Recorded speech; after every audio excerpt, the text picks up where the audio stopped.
welcome to your Mondays this morning. It is nice to be back. Nice to Good to see you. Good to see you. Are you okay? Yeah, I'm much better. I mean, I had a sort of wobbly week and a half, and if anybody's had shingles, it's really not the nicest thing. But yes, I'm much better. All mended. All mended and back. So Good. yes, lovely to see you. Lovely to see you too.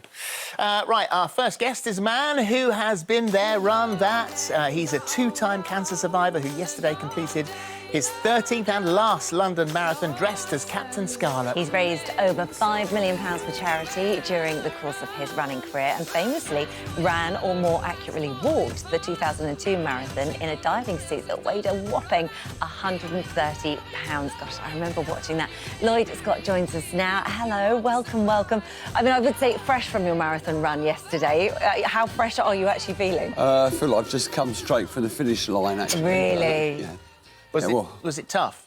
Yeah, I didn't have my best of days. I started feeling quite queasy early on. And I thought I'd see how far I can get. And then about between 10 and 11 miles, I was actually sick. And then, oh, God. But felt better after that and then carried on. I felt like the Mistrons has got me 3 or 4 times around the course. Well, you are dressed as Captain Scarlet. And there's the Mistrons. Oh, there you go. We are the voice of the Mr. Wrongs. Every time that you do something like this, what you wear has a meaning behind it, doesn't it? Yeah, it has. It was funny, when I first had leukemia, kind of went back to my childhood and the thing was like Thunderbirds, which I loved when I was a kid. This time around, for some reason, it was like Captain Scarlet. And then I kind of was thinking, hey, he keeps coming back time and time again, mission after mission, you know. They just can't put him down kind of thing. Well, they said Captain Scarlet indestructible. Yeah, I would never say indestructible. For me, more like reconstructible. I've been put together, I had a fractured neck and leukemia and replacement hips, knees, heart arrhythmia. So, yeah, there's a list there that's right up there with Captain Scarlet. But it hasn't stopped you. But you have raised an awful lot of money. I think over £5 million, nearly £6 million for charity. You were awarded an MBE for your services to charity in 2005. So these are all huge achievements. Well, the MBE stands for Mad, Bonkers and Eccentric. But that's obviously not why I do these things. Lots of different causes over the years with the suits, but the one theme that goes through it all is really trying to inspire and encourage and offer some hope to people fighting their own personal battles. Yeah. Talk us through some of the things you've brought and the characters that you've done the marathon in. So, people know me for that one. That's a very famous one. That's a very famous one. And then after that, how long did the diving one take? 5 days, 8 hours, 29 minutes and 46 seconds. But weirdly, that wasn't the hardest one. No, they kind of get progressively harder.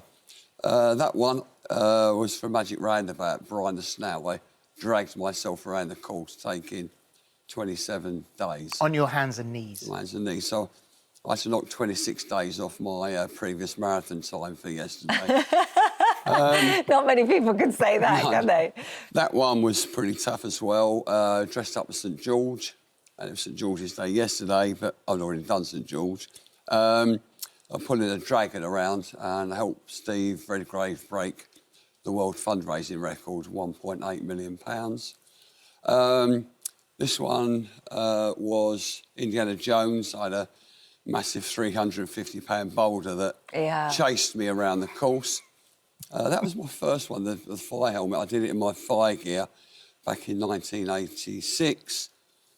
And then this, I was part of a team where we did the Yellow Submarine. So I went round as John Lennon in the Sergeant Pepper's costume. You've got more challenges that you want to do. That may have been your last marathon. There's some things here that I'd never even heard of, things that you've done. You did the world's first underwater marathon in deep-sea diving suit in Loch Ness. Wow. Yeah. There was another underground marathon in a mine in South Africa, and that's the world's deepest marathon. So there's all these different things around the world that you could do. What's your next one? Because you've got one final challenge up your sleeve. Yeah, I mean, I also started with a penny farthing across Australia, which was some doing. My very final one is going to be back to the famous diving suit with a James Bond theme. Right. So a kind of James Bond theme. Yeah. On Her Majesty's Secret Service. Where is that? It's in Switzerland. Right, OK. Blofeld's Lair was right on the top of a mountain. And one side you can get by cable car, but the back you can actually trek. So I'm going to trek to the top. Up a mountain. Up a mountain with that, and then the end. Well, you are my incredible, gosh. and you are a true inspiration, and it's lovely to have you here, and well done for yesterday. You're going to be feeling it tomorrow, the day after, the day The after. day after, the day after, Yeah, yeah. So, yeah. fingers crossed. Take it easy. And also, we've got to say congratulations to two members of our team, to Juliet and to David, who, there's Juliet, There's meeting Barry, our Juliet. Well director. done. Well There done, you well done, with go. the medal. Juliet wasn't wearing her medal this morning when she walked in. I was like, if I'd have done that, Surprised. Yeah. I'd have worn it. But yeah. I did watch her walk up the stairs. It's in her bag, today. apparently. Oh, is it in She's her got bag? it in her bag. Watching her walk upstairs today is quite entertaining, I've got to say. She took the lift for the first time ever. Well done, you two. And well done, David Blackmore, Have as we got a well. picture of David? Yeah. There you go. God, well done, team. done. It's so incredible, isn't it? Everybody talking about that Amazon. I was watching it on the telly yesterday. And honestly, the moment you see, I've watched the ladies' race across the finishing line. I mean, that was an extraordinary story.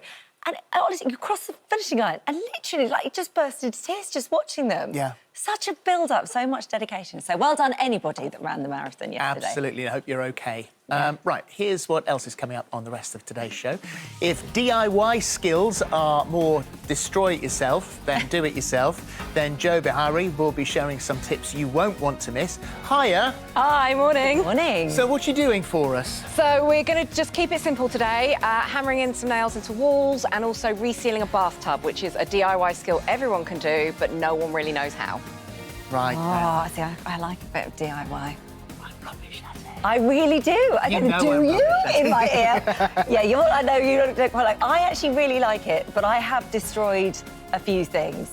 My dad's brilliant at it, so I've been quite inspired by him. That So was I'll the give it a problem go. with me. My dad was so brilliant at Yeah. it. If I needed anything doing, I'd just call him. Well, there you go. There you go. Well, we're all ears today anyway, so we'll see you in a minute. Nisha Katona is in the kitchen with a dish that's simple, flavourful, and will be on your table in just 30 minutes. What are you cooking today, Nisha? Oh, it's so nice to cook for you again. It's a beautiful, simple, very fragrant coconut chicken curry. 25 minutes, all done. God, that looks good, doesn't Does it? look good. Thank you very much.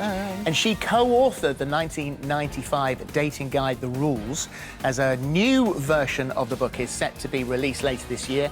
We'll meet Sherry Schneider and ask, is practicing silence really the best advice when it comes to making your relationships work? Plus, Dr. Sarah reveals the latest health headlines. That's at 10:45.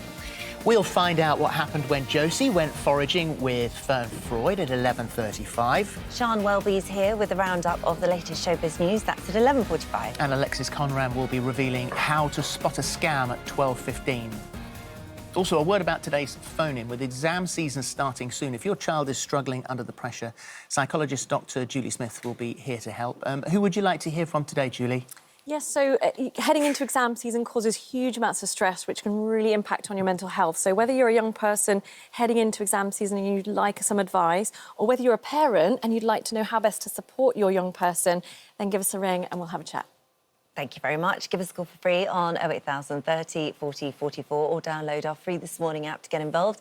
Please get in touch by 11:15 today and you must be 18 or over.